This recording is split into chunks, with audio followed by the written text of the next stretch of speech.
1206 CE. The first Islamic empire takes root in northern India. For the next 320 years, 5 successive dynasties would rule from Delhi, fundamentally transforming the Indian subcontinent forever. It started with a slave who became king. Kutbuddin Aybak, a former Turkish slave, founded the first dynasty. His legacy? The magnificent Qutb Minar in Delhi, still standing today as the world's tallest brick minaret. But it was Iltutmish who truly established the Sultanate. He defeated Mongol invasions, consolidated power, and made Delhi the permanent capital. He even appointed his daughter Razia as his successor, revolutionary for the 13th century. Razia Sultan, India's first and only Muslim woman ruler. She refused to hide behind a veil, led armies into battle, and proved women could rule as effectively as men. Her reign was brief but legendary. The Mongols who destroyed Baghdad and terrorized the Islamic world? They repeatedly attacked India but never conquered Delhi.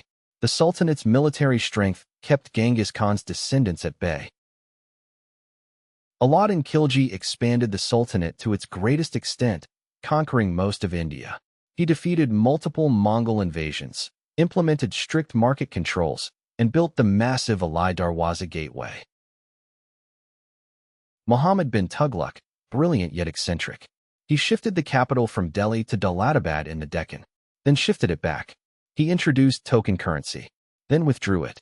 A genius ahead of his time, or just mad? Indo-Islamic architecture was born. The fusion of Indian craftsmanship with Islamic design created something entirely new. Arches, domes, minarets. Delhi's skyline was transformed forever. As the Sultanate weakened, the Sayyid dynasty rose.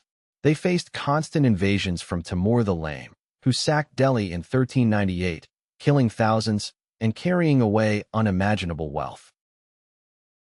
The Lodis were the last. Ibrahim Lodi faced a challenger from Kabul named Babur. In 1526, at the Battle of Panipat, Babur's cannons and tactics crushed the Sultanate army. The Delhi Sultanate ended. The Mughal Empire began. But the Sultanate's legacy lived on. Persian became the court language. Urdu was born from the mixing of Arabic, Persian, and local languages. Sufi music and Qawwali emerged. Indian cuisine was transformed with new spices and techniques. The Sultanate created India's first centralized Islamic administrative system. The Iqta system of land grants, the Diwan for revenue, the system of provincial governance. Much of this was adopted by later Mughal rulers. The Sultanate maintained a massive standing army, war elephants, cavalry, and the introduction of gunpowder weapons. Their military innovations made them formidable against both internal rebels and external invaders. The Qutb Minar Complex, a UNESCO World Heritage Site today. The iron pillar that doesn't rust. The intricate Islamic calligraphy. Each monument tells a story of ambition, faith, and artistic excellence. Relations with the Hindu majority were complex. Some sultans were tolerant, others imposed jizya tax on non-Muslims.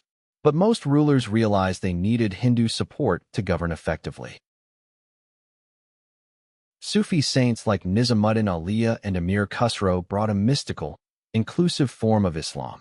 Their shrines became centers of devotion for both Muslims and Hindus. This syncretic tradition continues today.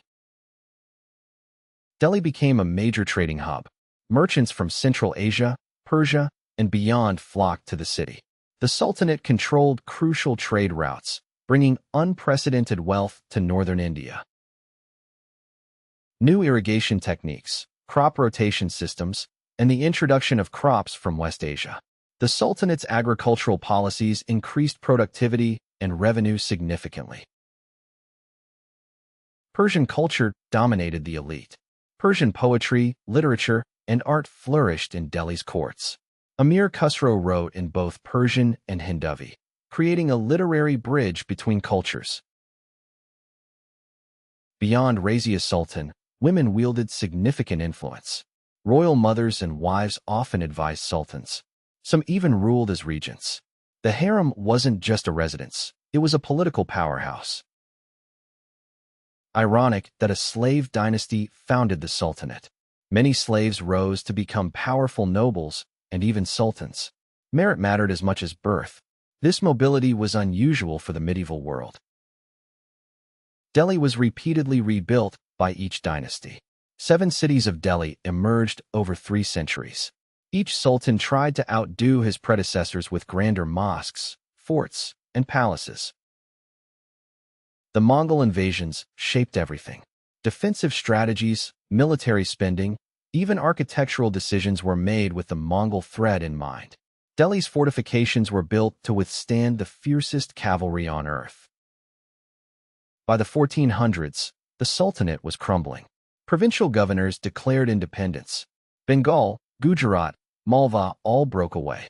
The empire that once controlled most of India was reduced to just Delhi and its surroundings. Walk through Delhi today, and you walk through Sultanate history. Humayun's tomb, the Purana Qila, countless mosques and tombs. These aren't just buildings, they're the DNA of Indian architecture. Urdu emerged from this period. Hindi absorbed thousands of Persian and Arabic words. The linguistic landscape of North India was permanently transformed. Even today, we use words that came with the Sultanate. The Delhi Sultanate proved that India wasn't just about Hindu kingdoms. For 3 centuries, Islamic rulers shaped the subcontinent. Their legacy in architecture, language, culture, and governance is undeniable. The Sultanate taught India pluralism through necessity. Hindu and Muslim communities had to coexist, trade, and sometimes cooperate. This laid groundwork for India's multicultural identity today.